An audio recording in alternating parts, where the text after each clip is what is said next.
Hello friends, welcome to South Indian Culinary YouTube channel.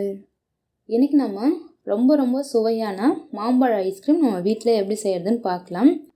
Friends, நீங்கள் இப்போ தான் என்னோட சேனலை ஃபஸ்ட் டைம் பார்க்குறீங்கன்னா சப்ஸ்கிரைப் பண்ணிவிடுங்க. கூடவே பக்கத்தில் இருக்க பெல் சிம்பில் கிளிக் பண்ணிங்கன்னா என்னோட நியூ வீடியோஸ்லாம் உங்களுக்கு நோட்டிஃபிகேஷனாக வரும். இது செய்கிறது ரொம்பவே ஈஸி.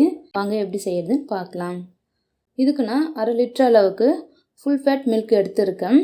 இப்போ இதை ஒரு பாத்திரத்துக்கு ஊற்றிட்டு இதை கொஞ்சம் திக்காகிற வரைக்கும் நல்லா நம்ம இதை காய்ச்சிக்கலாம்.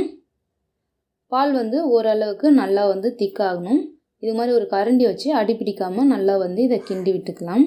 பாருங்கள், பால் நல்லா கொதிச்சிருக்கு.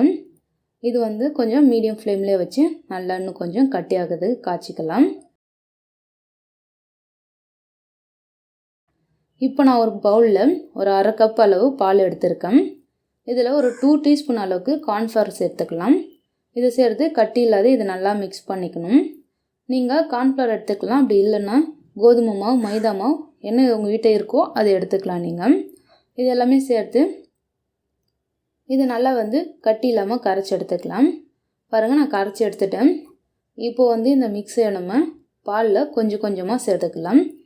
பாலில் சேர்க்கும்போது நம்ம கிண்டி விட்டுக்கிட்டே சேர்க்கணும். ஒரே டைமாக சேர்த்துட்டிங்கன்னா ரொம்ப கட்டி ஆகிடும். ஸோ அதனால் கொஞ்சம் கொஞ்சமாக சேர்த்து இதை நல்லா கட்டி இல்லாமல் கிண்டி விட்டுக்கிட்டே இருக்கணும். பாருங்கள், பால் நல்லா திக்காகிட்டு இருக்குது. இந்த கார்ன்ஃப்ளவர் சேர்த்த உடனே இது சேர்த்துட்டு நல்லா கைவிடாமல் கொஞ்சம் நேரம் நல்லா கிண்டி விடுங்க. இது சேர்த்து ஒரு 3 to 5 மினிட்ஸ் இருந்தாலே போதும். பால் நல்லா திக்காகிடும். அதுக்கப்புறம் நம்ம இதை இறக்கி நல்லா ஆற வைக்கணும். ஆற வச்சுட்டு நம்ம அதுக்கப்புறம் அதை மிக்ஸி ஜாருக்கு மாற்றி அரைச்சிக்கலாம். பாருங்கள், இந்த அளவுக்கு நல்லா திக்காக இருந்தால் போதும். இதை நம்ம இறக்கி ஆற வச்சிடலாம். இப்போ நான் மாம்பழம் எடுத்திருக்கேன். 2 மாம்பழம் நல்லா பெரிய சைஸ் எடுத்திருக்கேன். நல்லா கழுவி க்ளீன் பண்ணி எடுத்திருக்கேன். இப்போ இதை நம்ம கட் பண்ணிடலாம். இதனோட ஸ்கின்னை ரிமூவ் பண்ணிவிட்டு உள்ளே இருக்க சதையை மட்டும் நம்ம ஒரு மிக்ஸி ஜாருக்கு மாற்றிக்கலாம்.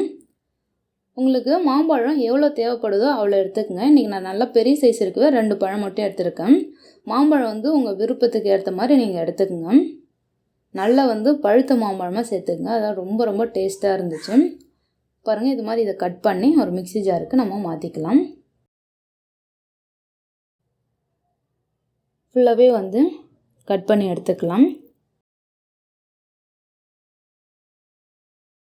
பாருங்கள், நான் எல்லா பழத்தையும் கட் பண்ணி அதனோட சதை மட்டும் எடுத்துருக்கேன். இது கூட இனிப்புக்காக நம்ம சுகர் சேர்த்துக்கலாம். மாம்பழமும் நல்லா இனிப்பு இருக்குது. ஸோ அதனால் உங்களுக்கு எவ்வளோ தேவைப்படுதோ அந்த அளவுக்கு மட்டும் சேர்த்து நீங்கள் இதை நல்லா அரைச்சி எடுத்துக்கலாம். ஃபஸ்ட்டு மாம்பழத்தை மட்டும் மிக்ஸி ஜாரில் அரைச்சி எடுத்துக்கணும். பாருங்கள், இந்த அளவுக்கு நல்லா அரைச்சி எடுத்துக்கணும். மாம்பழம் நல்லா பார்க்கவே நல்லா சூப்பராக இருக்குது. நல்லா சாஃப்டாக க்ரீமியாக அரைச்சி எடுத்தாச்சு. இப்போ இந்த மாம்பழத்தோட நம்ம காய்ச்சி ஆற வச்சுருக்க அந்த மில்கை இதோட சேர்த்துடலாம். பாருங்கள், பால் இருக்குது, இதையும் இதோட சேர்த்துடலாம். இது எல்லாத்தையும் சேர்த்து இதை மிக்ஸி ஜாரில் நல்லா சாஃப்டாக நல்லா க்ரீமியாக வர அளவுக்கு இதை அடித்து எடுத்துக்குங்க. இப்போ இதை ஒரு மூடி போட்டு இதை நம்ம அரைச்சி காட்டுறோம். பாருங்கள், இந்த அளவுக்கு நல்லா சாஃப்டாக நல்லா க்ரீமியாக இருக்கணும். இப்போவே பார்த்திங்கன்னா ஒரு மாம்பழம் ஐஸ்கிரீம் ஃபீலுக்கு வந்துடுச்சு. அவ்வளோதான். இப்போ இதை நம்ம ஒரு பாக்ஸில் மாற்றிக்கணும். உங்கள்கிட்ட ஏர் டைட்டட் பாக்ஸ் இருந்ததுன்னா அதில் போட்டு நீங்கள் மூடி வச்சுக்கலாம். ஒரு 2 to 3 மணி நேரம் ஃபஸ்ட்டு வச்சுருந்துட்டு அதுக்கப்புறம் நம்ம மறுபடியும் எடுத்து இதை மிக்ஸி ஜாரில் அரைக்கணும். ஸோ ஃபஸ்ட்டு ஒரு 2 to 3 hours மட்டும் ஃப்ரீசரில் வச்சு எடுத்துக்கலாம். இதை நல்லா மூடி ஃப்ரிட்ஜில் வச்சிடலாம்.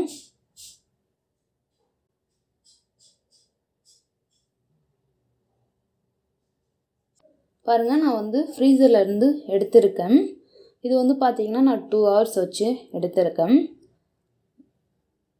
பாருங்கள், நல்லா க்ரீமியாக வந்திருக்கு. இப்போ பார்த்திங்கன்னா இது நம்ம ஒரு மிக்ஸி ஜாருக்கு மாற்றி அரைச்சி எடுத்துக்கலாம்.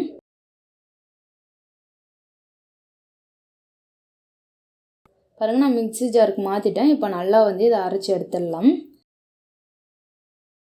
இது மாதிரியே நீங்கள் இன்னும் ஒரு 2 டைம் கூட நீங்கள் ஒரு 2 hour இல்லை 3 hourக்கு ஒன்ஸ் நீங்கள் எடுத்து நீங்கள் மிக்சியில் அரைச்சி வச்சிங்கன்னா ரொம்பவே சாஃப்டாக நம்ம கடைகளில் விற்கிற மாதிரியே நமக்கு க்ரீமியாக வந்து கிடைக்கும். பாருங்கள், அது வந்து நான் அரைச்சி எடுத்து மறுபடியும் ஒரு ஏர்டைட்டட் பாக்ஸில் போட்டு நம்ம மூடி வச்சிடலாம்.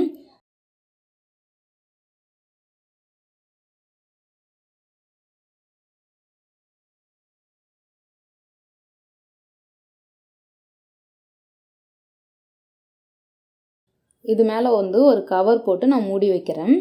ஏன்னா காற்று போச்சுன்னா கொஞ்சம் ஐஸ் வந்து ஃபார்ம் ஆகிடும், கிறிஸ்டலாக இருக்கும். ஸோ அதுக்காக நல்லா காற்று போகாமல் டைட்டான பாக்ஸ் வந்து மூடி வச்சுக்கோங்க. அப்படி இல்லைன்னா இது மாதிரி ஒரு கவர் பண்ணி மூடினீங்கன்னா இன்னுமே நல்லா சூப்பராக வந்து க்ரீமியாக வந்துடும்.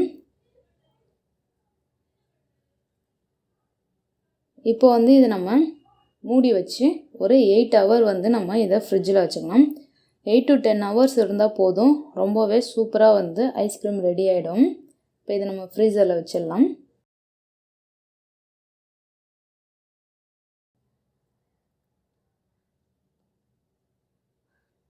நான் வந்து 8 ஹவர் கழித்து எடுத்திருக்கேன் ஃப்ரீசர்லேருந்து.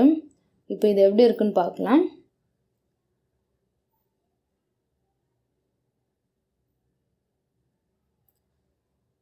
பாருங்கள், நான் வந்து கவர் போட்டு வச்சதுனால ஒரு கிறிஸ்டல் கூட இல்லை, நல்லா சூப்பராக வந்து ரெடி ஆகிருக்கு. இப்போ இதை வந்து நான் எடுத்து காட்டுறேன்.